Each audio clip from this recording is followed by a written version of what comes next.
I race for Pinarello. I am also part of the Easton Overland gravel team. This is the Pinarello Grevil. It has been my only bike since January. I don't actually own the road bike, which is crazy to me.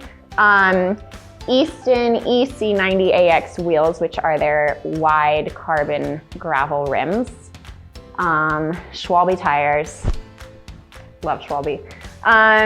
Easton componentry plus some, GRX. I actually run a combination of Ultegra Di2 and GRX Di2 because I prefer the shifter heads, I'm worried about it. These new Wahoo speed plays, which are, I've been running on gravel. They're meant to be on the road, but kind of story of my life. I just run what I got.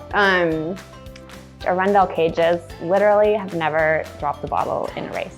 I am loyal till I die. This little saddlebag is made by my friends at Outer Shell. They're like this tiny SF company that makes everything in a little warehouse in the city limits, which is pretty unique. Well, I feel like a lot of gravel bikes have been marketed to me as being like, good at everything, no compromises, whatever.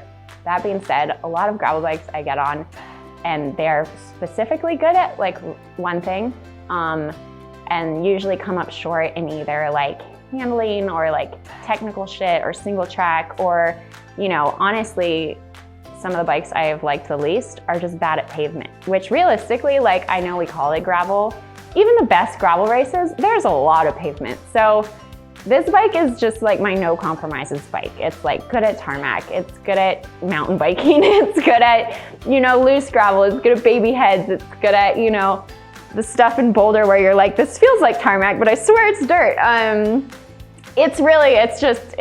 have not found a surface. It does not make like truly enjoyable.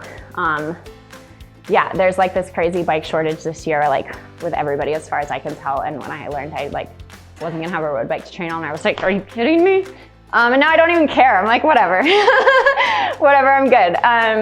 I do have like a road wheel set I put on it sometimes, but yeah, gosh, it's just fun, which is like such a relief to me because I think anytime you join kind of like a bigger brand with like a legacy and a reputation and, especially one that was like mostly made like on the road, of course there's always gonna be some like uncertainty of like,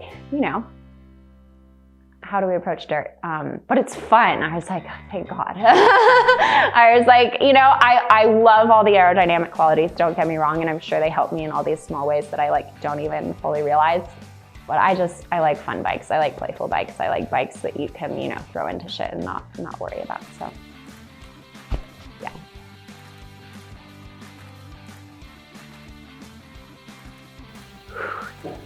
It depends.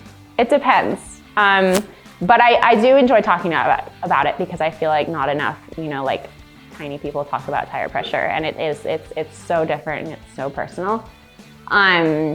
Usually I am running under 30 PSI.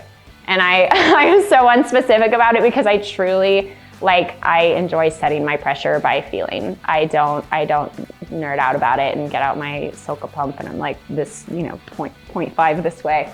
I'm just always like feeling my tires. But it's usually running, probably somewhere between like 25-ish is probably a good number. But there are exceptions. For a race like Kansas, I actually was running 35, 34, because I'm neurotic. But I was running extra high there because there's so many moments in that race, especially like in the first couple of hours, where you're not choosing your line. Like that's just the reality of it. You are like just in it. And the first year I did that race, I was not an Easton athlete, put that out there. I cracked a rim because not choosing your line, I sent it in like straight into the like cement lip of a little bridge and like not good. So I went into my second year at that race being like, whatever happens,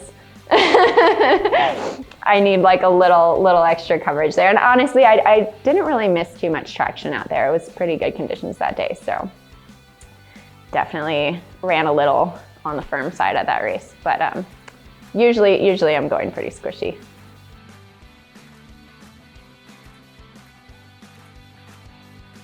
I have not found a tire I like more.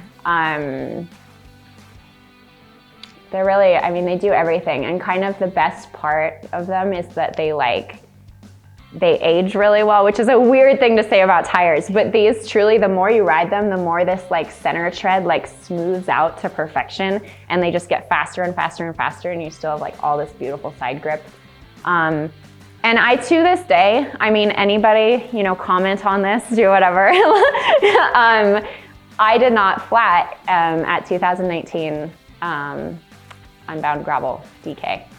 I didn't flat, and I have yet to meet anybody else who did not flat. So I feel like that's all the recommendation they need. And I am not a gentle bike handler, so. I know, right? Like, you know, there's Racing the Sun, there's whatever, like how about I didn't flat in the Flint Hills.